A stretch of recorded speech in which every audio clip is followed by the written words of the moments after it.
आज राहुल गांधी ने प्रधानमंत्री मोदी के घर के बाहर इस तरह से अचानक विरोध प्रदर्शन करके राष्ट्रीय सुरक्षा के साथ भी एक बड़ा खिलवाड़ किया है। लोक कल्याण मार्ग पर प्रधानमंत्री का आधिकारिक आवास होता है, उनका घर है वहां पर, और सुरक्षा कारणों से इसके आसपास करीब 1 किलोमीटर के इलाके को नो प्रोटेस्ट जोन माना जाता है। इसलिए यहां पर धरना, जुलूस या भीड़ जुटाने की अनुमति पूरे साल में कभी नहीं दी जाती। पिछले 24 घंटे में दिल्ली के सबसे सुरक्षित इलाकों की सुरक्षा को लेकर 2 बार इतना बड़ा खिलवाड़ हो चुका है। कल कॉकरोच पार्टी ने संसद मार्ग पर ड्रोन से एक वीडियो शूट किया, ड्रोन उड़ा दिया वहां, और आज राहुल गांधी प्रधानमंत्री के घर के बाहर धरने पर बैठ गए। तो ये 2 सुरक्षा को लेकर एक बहुत बड़े ब्रीच हैं, सुरक्षा का उल्लंघन हुआ है यहां पर। और मैं आपको एक चीज और बताता हूं आज। देखिए, ये सारे जो विपक्ष के नेता हैं, ये हर जगह जाते हैं और संविधान की बात करते हैं, संविधान की कॉपी अपने हाथ में रखते हैं और कहते हैं कि देश संविधान से चलना चाहिए और संविधान खतरे में है।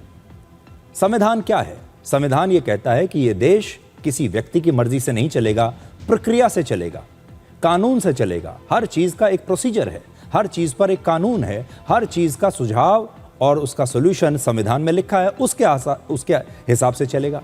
और वो ये भी कहते हैं कि हर चीज बातचीत से उसका हल होना चाहिए।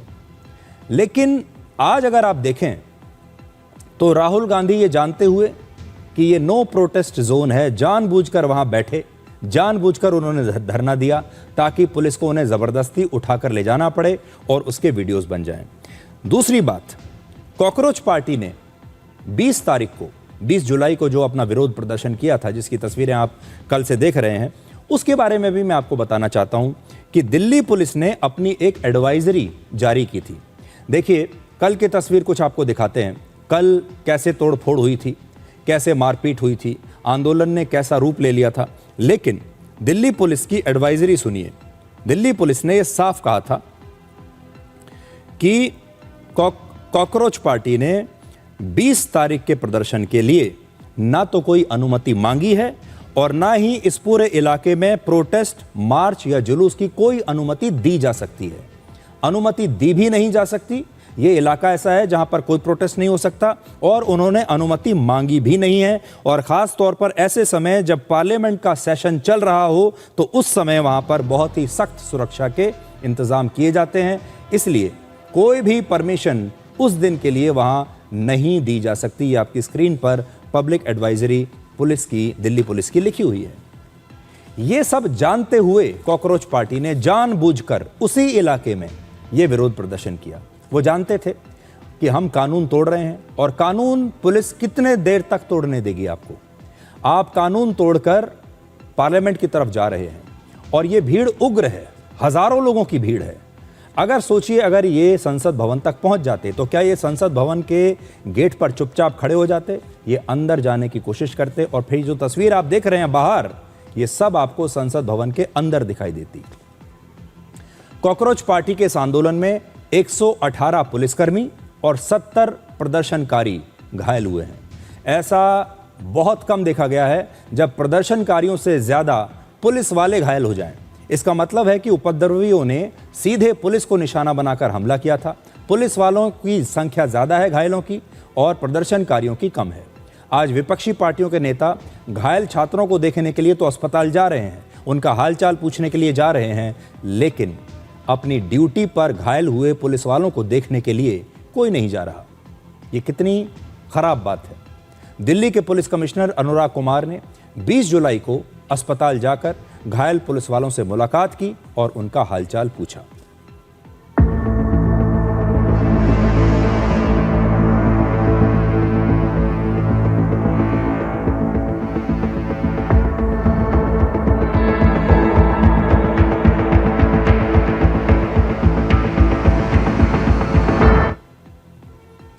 तो पुलिस कमिश्नर तो गए क्योंकि ये उनकी टीम है, लेकिन कोई भी नेता पुलिस वालों का हालचाल पूछने के लिए नहीं गया।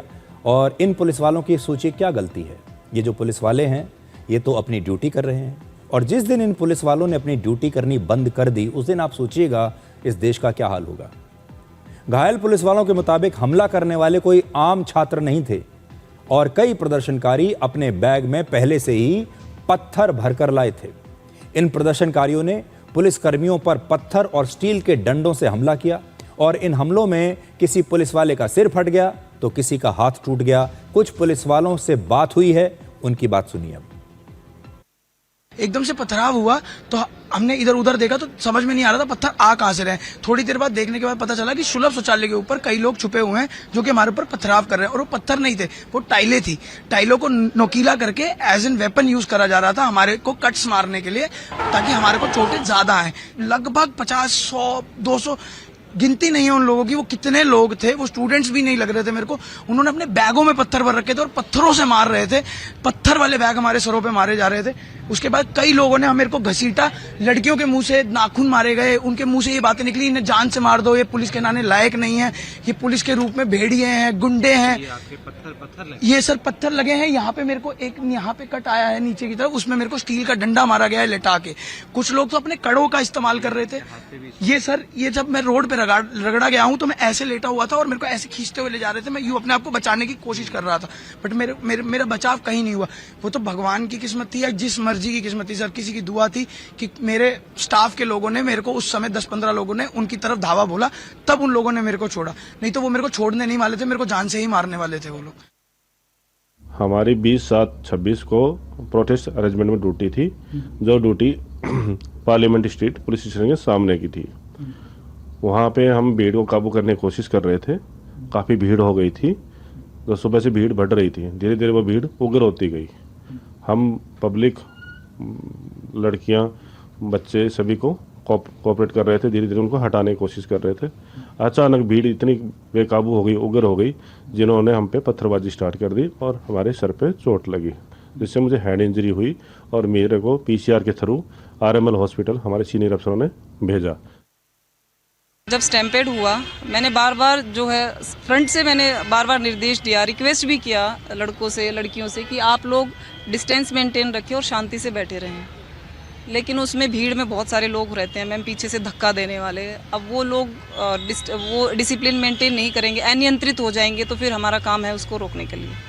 उसी दौरान जो है जब स्टैम्पेड हुई थी तो लड़कियों को बचाने के दौरान मुझे चोट आई है।